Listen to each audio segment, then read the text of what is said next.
Can you feel the anticipation? Can you feel it? It's like Christmas Eve out here. It's scrimmage Eve. Preseason game 1 Eve. All the questions are going to start to get answered tomorrow. Should be great to see on this jam-packed issue, or episode, I should say, of the Locked On Ole Miss Podcast. You are Locked On Ole Miss, your daily podcast on the Ole Miss Rebels. Part of the Locked On Podcast Network, your team every day.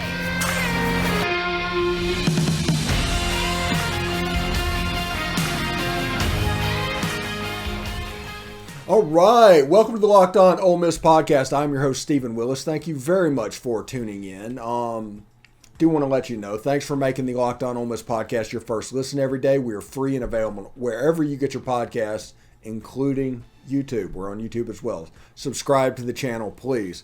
Also, want to talk about this real quick. These are the latest Heisman odds. I know this is early. To go, but the latest Heisman odds right now are for C.J. Stroud plus 300, Caleb Williams plus 350. That's kind of high for USC. Bryce Young at plus 500. I'll believe it when I see it. And then you get to the long shots. Of them, I like Will Anderson. And if Jaxson Dart's even in the conversation in November, I like him and what he is going to do in this offense. And today's episode is brought to you by BetOnline. BetOnline has you covered this season with more props, odds, and lines than ever before. BetOnline, where the game starts. Anyway, scrimmage Eve. So many questions out there. I know everybody is talking and thinking about the quarterback competition and they want to look into it. I do want to caution people about judging play to play what happens in a game. I know people are going to do it. They're only human. This is the way that we operate.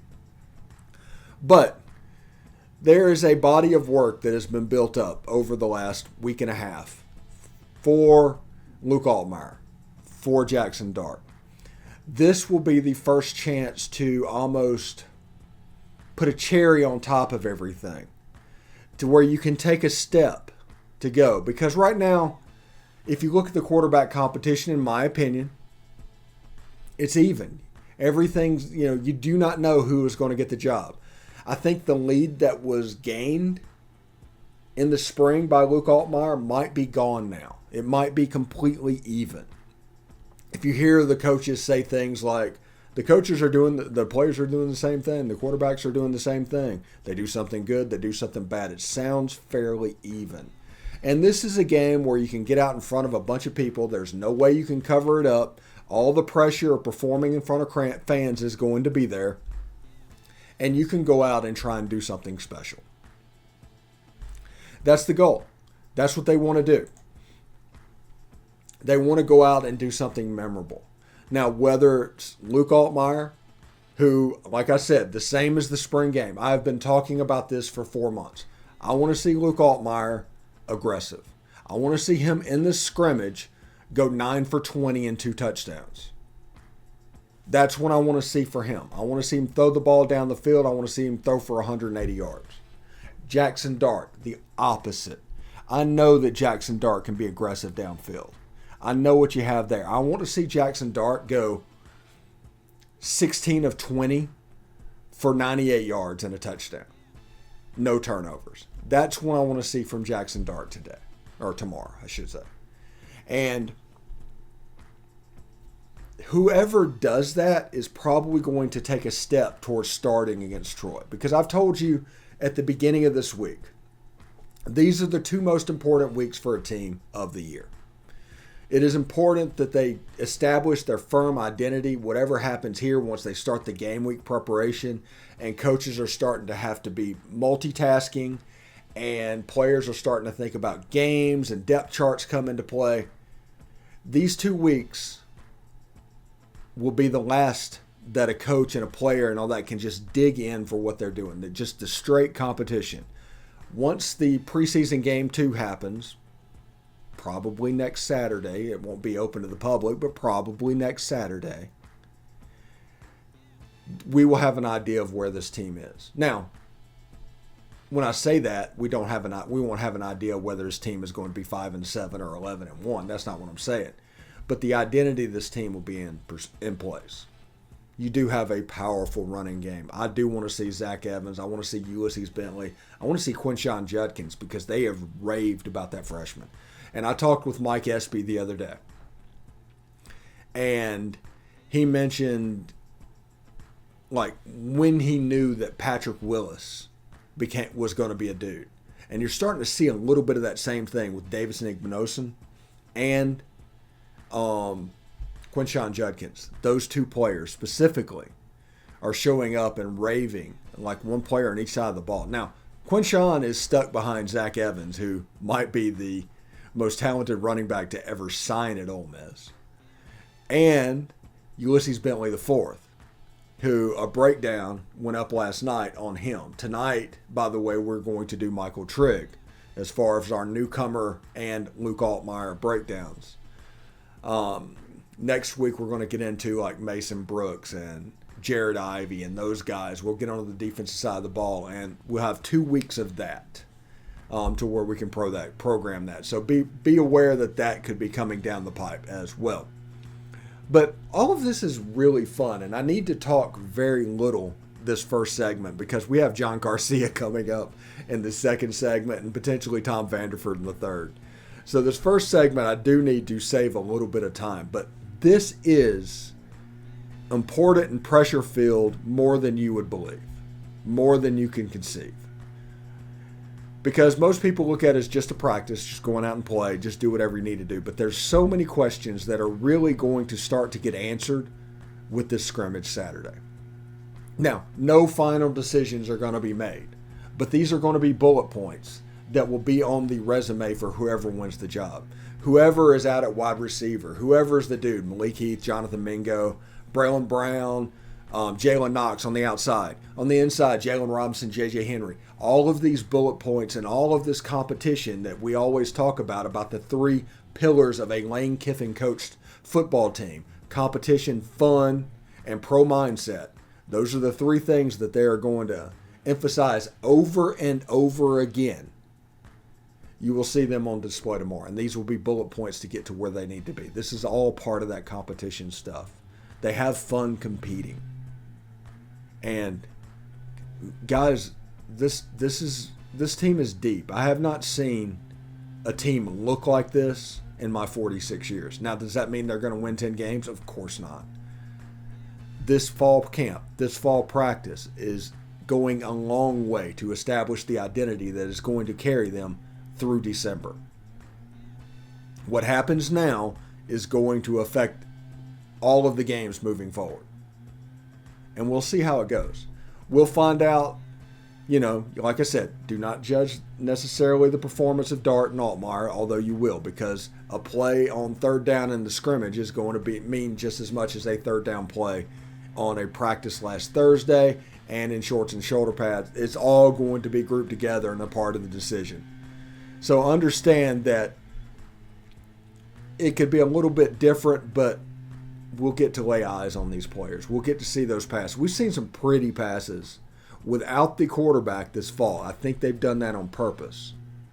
But we'll see exactly how that plays out. But until then, we'll continue with the practice stuff.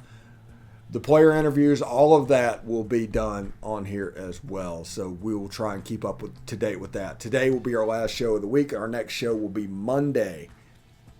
And we will do post-practice stuff or players' talks.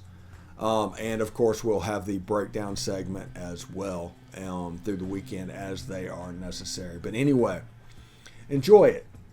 Open practice. It's tentatively slated to start at 11:30 Central at Vaught Hemingway Stadium. It can move up or down. I don't know exactly how they'll do that. But it's a place where you can go and lay eyes on these prospects if you missed them in the Grove Bowl. Should be interesting because like Zach Evans in the Grove Bowl played 4 snaps. So it's an opportunity for you to go lay eyes on him. He's a good player. He is a really good player.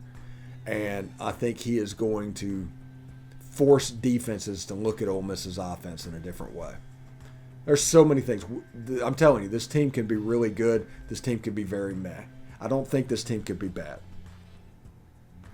I have to see what the season looks like, but we're looking somewhere in between 10-2 and 6-6, honestly. 11-1 maybe. I don't know. But once it gets closer, we'll go through each of the games and kind of break down that in a show as it gets closer to the games. Because tomorrow we're 2 weeks away from week 0. It's here. It's happening. And I am unbelievably excited. Let me tell you about betonline.com before we get to John Garcia. BetOnline.net is the fastest and easiest ways to check in on all of your betting needs. Find all of your favorite sports and events at the #1 source for odds, lines, and games. Find reviews and news of every league, including Major League Baseball, NFL, NBA, NHL, combat sports, esports, and even golf. I bet if you even said pretty please, you could find a line on Major League Soccer. Get that Charlotte Inter Miami line. BetOnline continues to be the top online resource for all of your sports wagering information, from live in-game betting and scores and podcasts. They have you covered. Head to BetOnline today or use your mobile device to learn more about the action happening today. Ole Miss is predicted to win 7.5 games over/under from BetOnline, and they are favored in Week 1 by 21.5 points. If you don't agree with either one of those, or if you do, you can put your money where your mouth is on that. You can hit them up, BetOnline, where the game starts. All right, thanks for making the Locked On Ole Miss podcast your first listen every day. We are free wherever you get your podcast, including iTunes and Spotify. Do not forget to rate and review us on iTunes and Spotify. Make sure it's a 5-star review. You can say whatever you want to say. Just make sure it's a 5-star review. John Garcia is joining us today, and he comes courtesy of LinkedIn. I'd like to thank LinkedIn Jobs for being the official college football recruiting sponsor across the Locked On College Network. LinkedIn Jobs helps you find the candidates you want to talk to faster. Post your job for free at linkedin.com/LockedOnCollege. Terms and conditions apply. How you doing, John? I'm doing well, Steven. Good to be back on with you. Season's here, pretty much, so we're excited, man. This is like the apex of football for us. Everything's gearing up at every level, so hard not to be excited at this point. Yeah, it's like we're like 2 weeks from tomorrow away from week 0. I mean, amazing. Just amazing. Let's get there. Nebraska, Northwestern, and Ireland. Let's do it. All right. So anyway, I want to talk to you. Ole Miss had a big weekend. We weren't able to connect the last couple of weeks because of various things. So that's the reason this is a little bit late. But Ole Miss got a couple of commitments from several players, including Jamarious Brown. He's kind of the most highly thought of. Talk a little bit about Jamarious, if you would. What an exciting football player, right? In-state kid coming out of Moss Point, 265 pounds, listed, of course, as an interior defensive lineman where he will inevitably play in the SEC West, but there's so much more to him than just that. I mean, he plays a ton of offense for Moss Point, lines up in the backfield. This is more of a J.J. Pegues type of two-way guy where he's a lead blocker, a tight end, a fullback on offense, and you see just the competitive nature he brings and the point of contact ability he brings on offense, and it gets you excited about defense because he can absolutely wreck you at the point of contact. He plays with great leverage, and there's a lot of effort and intensity in that motor that he presents on defense as well. And what I like about him on tape is that he lines up everywhere. We see him at defensive end, defensive tackle. He's head up on the center at times.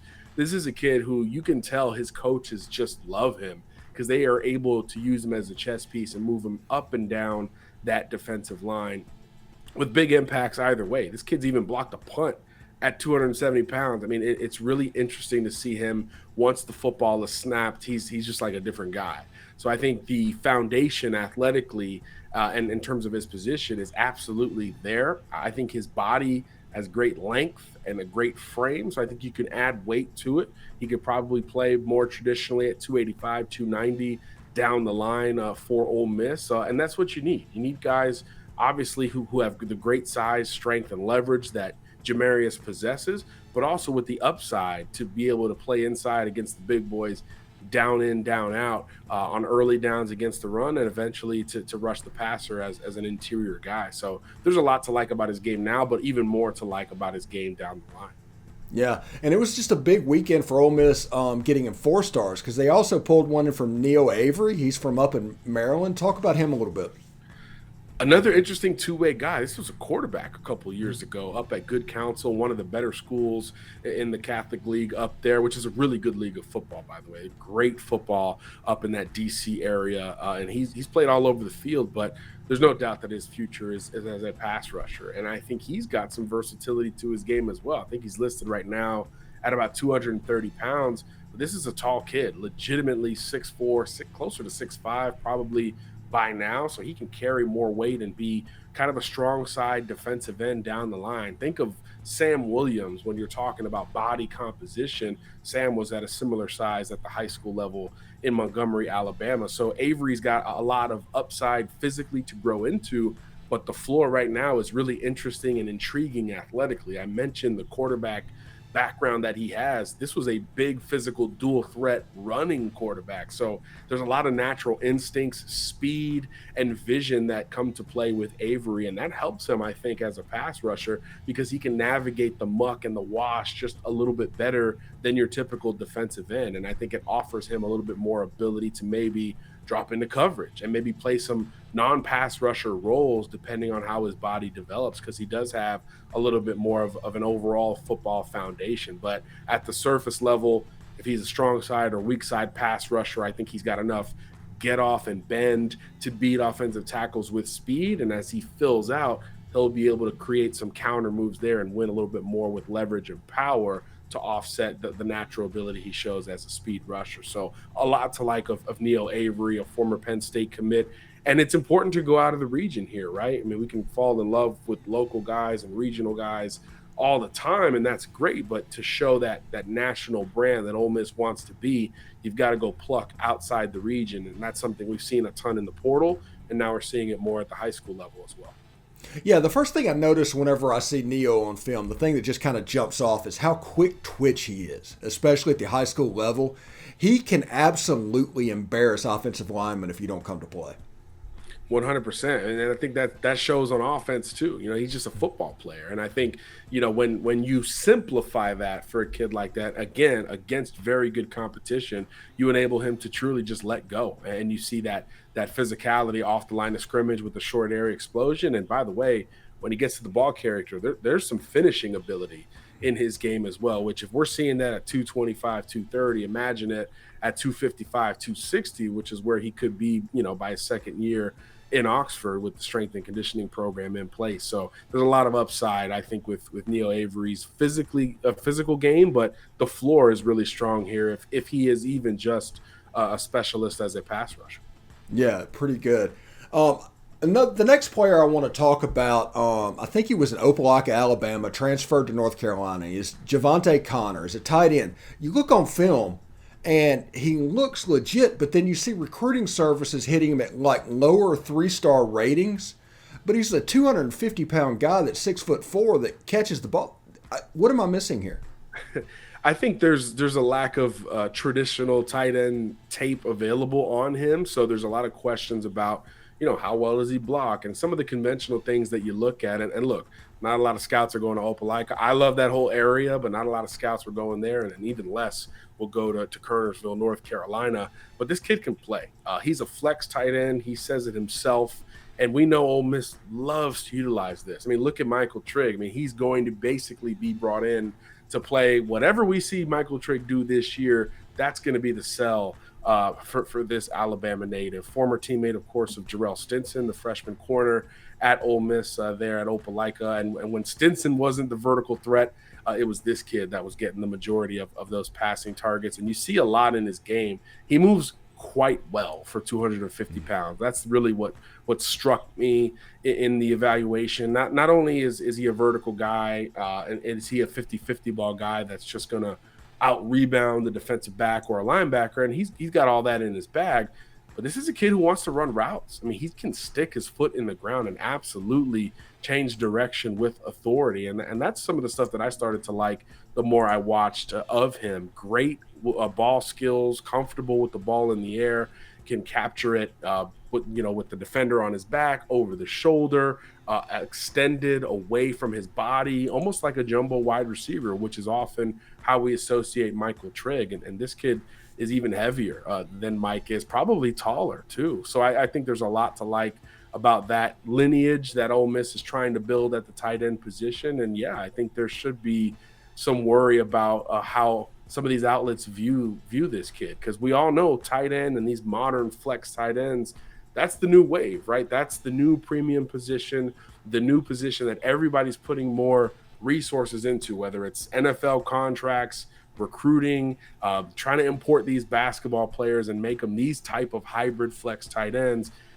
We already see that in this kid. So I do think that there's a little bit of undervalued perception around his game, but certainly a big get for Ole Miss, especially when you think of him as a 6A guy in Opelika, Alabama. That's a really big deal when you go into that state and pluck an impact player on either side of the ball. Yeah, the next kid we're going to talk about comes from a junior college that I worked for Rivals for 10 years, and I never talked about this community college. Yep. Southwest Mississippi Community College, the Bears, Izavion Miller. It's nice for that school to have somebody coming out, and their uniforms look good. It looks like they're investing a little bit in football right now. This is a guy that you want to get off the bus first. This dude looks really good. Yeah, you can't teach. I don't care what JUCO it is, 6'6", 330, whatever he's listed as, and then carrying it well those are usually two different things. Miller shows a lot of that coming off the bus, as you mentioned. Just a massive human being who you just wonder in terms of his position. Offensive tackle is certainly where you just peg him because of that great height and great length. But you just wonder, how fleet of foot is he? Can he be a road grader on the interior? Can he be a front side protector as a right tackle? All of those are great problems to have if you're Ole Miss, because you're going to get a more mature player who's done it against some level of college competition. So I think that creates just a little bit more oomph and onus into the player once he gets into a program like Ole Miss that's going to have some turnover, of course, on the offensive line, and he's going to be one of those guys in the mix immediately. So the more he can do potentially, the better chances, he sees the field pretty early on in Oxford. And yeah, like you said, Stephen, a lot more people are going to be watching ball in Southwest Mississippi JUCO territory than we've maybe ever seen. Yeah, good player, real good player. Also, before we let you go, I do want to talk. SI released their SI 199. Suntarine Perkins came in at number 68. Talk a little bit about that rankings, where you see Suntarine. Is there a chance to move up? Stuff like that. Absolutely a chance to move up. We talked about versatility with a lot of these Ole Miss commits earlier. I don't know if there's a more versatile Ole Miss commit than Suntarine Perkins, a guy who plays running back, linebacker. You could probably walk him down and let him rush the passer full time, or he's athletic enough to play safety and just kind of be the navigator of the entire defense, or as a rover of the 90s and early 2000s. This is a lot to like from a football player perspective, but it also creates this doubt, right? What is he going to be a linebacker at the next level? Do we need to see more of him at that position? How does his body, figure relative to that? Does he stay in that 225, 230 range? Does he get a whole lot bigger and then start dominating more downhill? Maybe we change the position projection there. So I think the foundation's great. We love his two-way ability, a true football player, as we mentioned earlier. But yeah, maybe he's got room to improve physically, and maybe that changes where we see him in the final rankings come January. But for us, this is definitely one of the best, if not the best players in the state of Mississippi. He's got that combination of high floor and high ceiling where you really kind of can't deny a very high ranking for a kid like Suntarine Perkins. But I think, most of your audience, Steven, is probably more concerned about where he's going to play, right? All the cryptic Alabama stuff that we saw over the last couple of months, how much does that play into what he's actually thinking? So Perkins is going to have a lot of eyeballs on him athletically, whether you're talking position projection or certainly just in terms of where he's going to go, because he's that intriguing of a football player. But I think when you talk about his ability, I think he could be a Dylan Moses type, a guy who we were worried about positionally and filling out and all that early in his high school career. But once he actually settles on one position in college, you actually see quick acceleration, and he gets on the field very shortly thereafter because he's able to focus on one spot, and often cases for the first time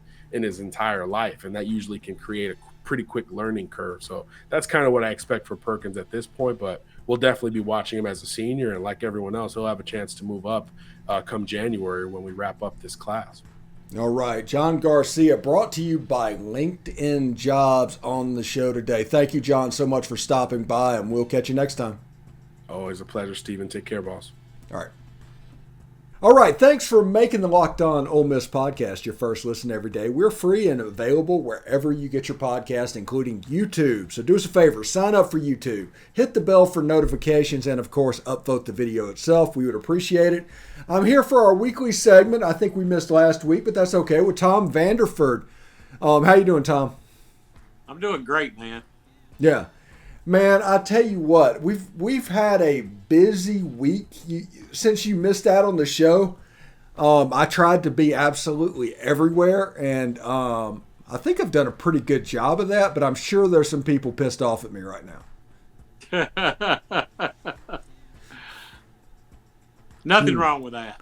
Yeah, and it's fun. I like putting the interviews out on social media. I like doing all of that stuff on TikTok. I mean, we're doing a lot of stuff. Anyway, first scrimmage is tomorrow. This is scrimmage eve. And what are you looking forward to the Rebels accomplishing in scrimmage preseason game number 1? Man, I want to see how the quarterbacks perform. I think that's important.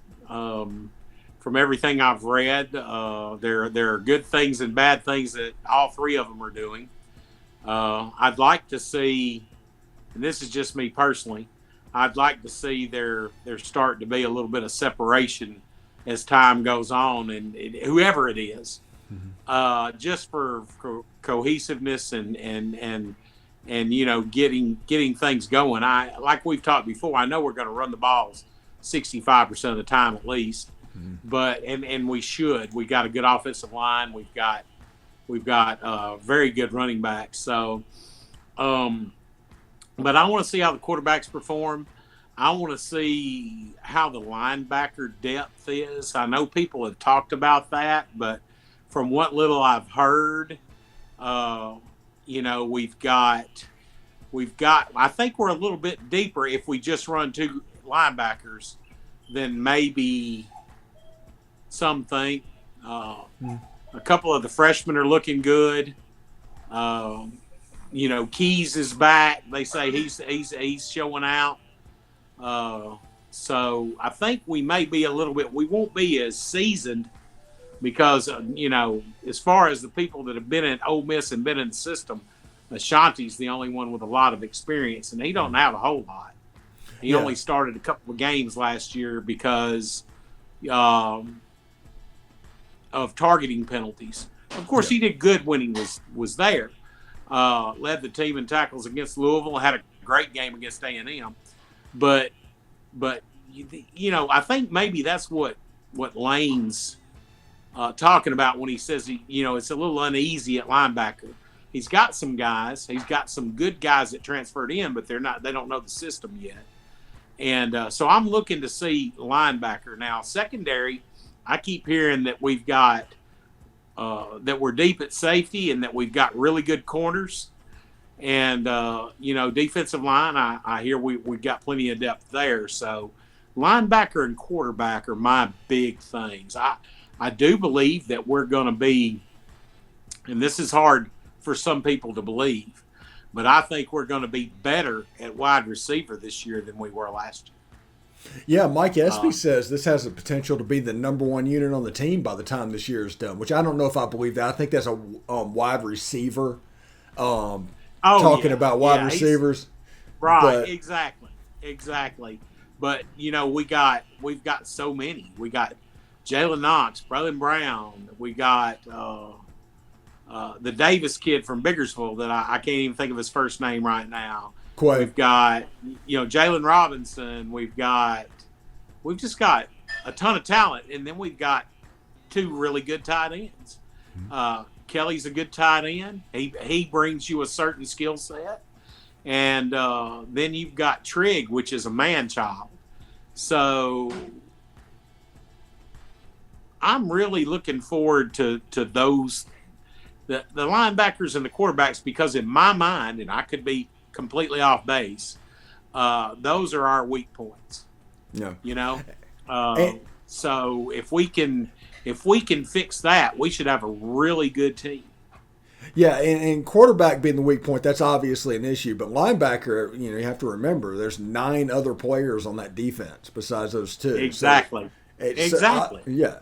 It allows you to have a little bit more leeway at the linebacker position, and it might be better than you think it's going to be. There's more margin for error. Exactly.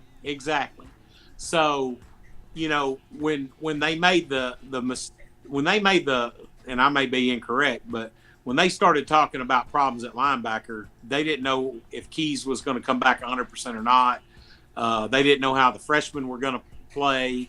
So, I think it's a little bit better than they had thought. But the quarterback thing is just, for this year especially, we need a field general. We need a Jay Barker. A.J. McCarron. I've said that, yeah. A.J. McCarron. We need somebody like that. Somebody that's going to be take really good care of the ball, limit turnovers, dump off to his backs when he needs to. And I'm perfectly happy with whoever that is. Yeah, I am thrilled that we've got 3 quarterbacks that can play in the SEC. I don't think we've ever had, especially Altmyer and Dart. I don't think we've ever had 2 people with the caliber of Altmyer and Dart at the same time. The only issue with them is they're both sophomores. So, it's a lot different being a sophomore in the SEC and being a senior in the SEC or a 4th-year junior. Yeah. Yeah, and I think this quarterback competition, people are going to get lost a little bit in the minutia of it, because I think they might know even after this weekend which direction they're going to go. Maybe after next weekend which direction they're going to go. That doesn't mean we're going to find out about it. They're not going to tell us anything. I tell people all the time, the Louisville game last year when we came out in a completely different defense that surprised absolutely everybody. If that can happen, we're not going to find out a thing about this quarterback competition. No. We won't know who's going to take the first snap until they take the first snap. All That's right. just Lane Kiffin's MO, man. He's not gonna show any cards. Yeah, it's all about finding an advantage, something to win competitively. They do it in recruiting all the time. That's the reason all this cutting edge stuff happens, because he's an early adopter and he's trying to find that edge. That's just in his DNA. Yep, exactly. And it's a wonderful thing to have if you're an Ole Miss Rebel fan. Yeah. He's constantly trying to improve. He's a continuous improvement. He's always trying to find the next thing that he can make better. Yeah, and there's no such thing. I always joke that, like they said when you were probably in, there's no such thing as a 5-0 sailor. Exactly. On every rep, he's going to find something wrong with it and a way to make it a little bit better. Exactly. Like Matt Corral said last year, he crawled his rear end all the time. It's just how you make it better, and that's that pro mindset. And I'm also interested, real quick, in the scrimmage. I want to see how the kids that have been there a long time and the transfers, I want to see how they gel. I want to see how they work as a unit, both on offense and defense. Defense more than offense, because we had a lot more transfers on defense than we did on offense. But somebody like Dennis Jaxson, it's kind of put up or shut up time for him, though. Exactly, because there's so much talent there, and and Dennis is the probably one of the best 2 with Mingo returning receivers from last year. And he did some good things last year. But we have got tons of talent. I mean, Braylon Brown, Jalen, you just keep going. Robinson, these guys are.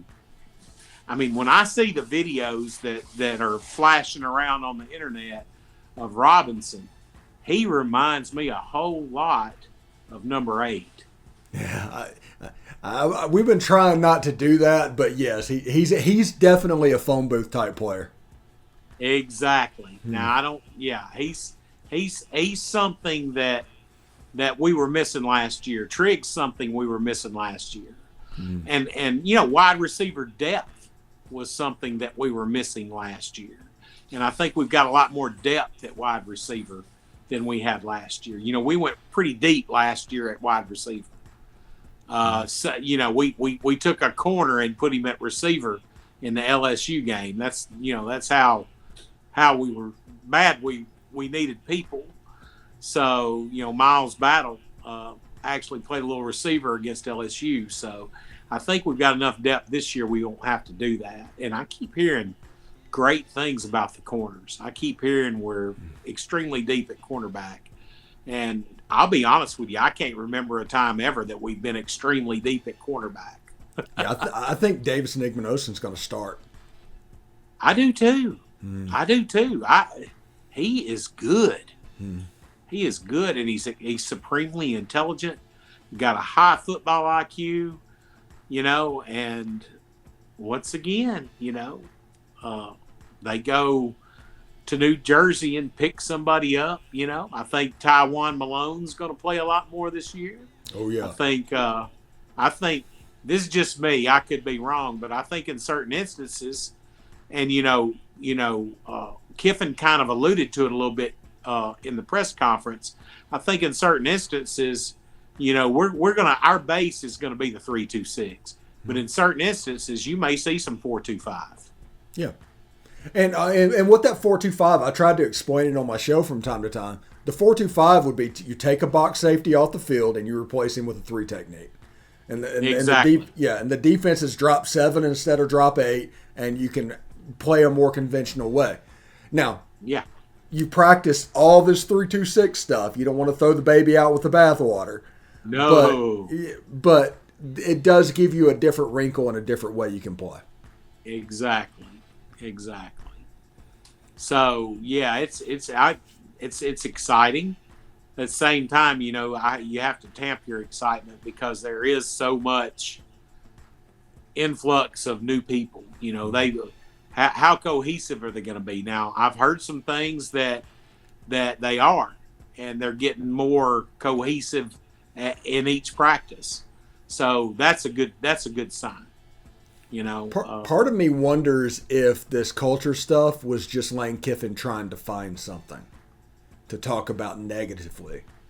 It's like, hey, I'm sure. Yeah, just bring this down a little bit. But I mean, it could be true, but it could be. You just can't take their word for it.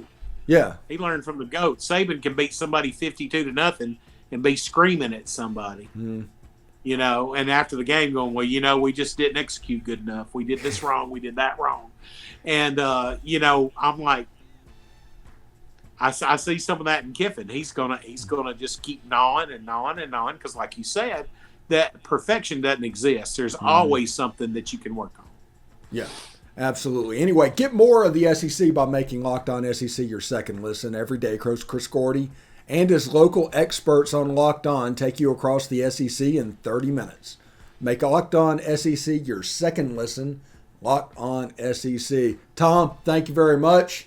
Hopefully I'll see you next weekend. Next week, and we can talk a little bit about, at that point, preseason game number 2 and what we learned from preseason game number 1. Sounds great, man. Hotty toddy. Hotty toddy. See you next week. Yes, sir. Oh, goodness.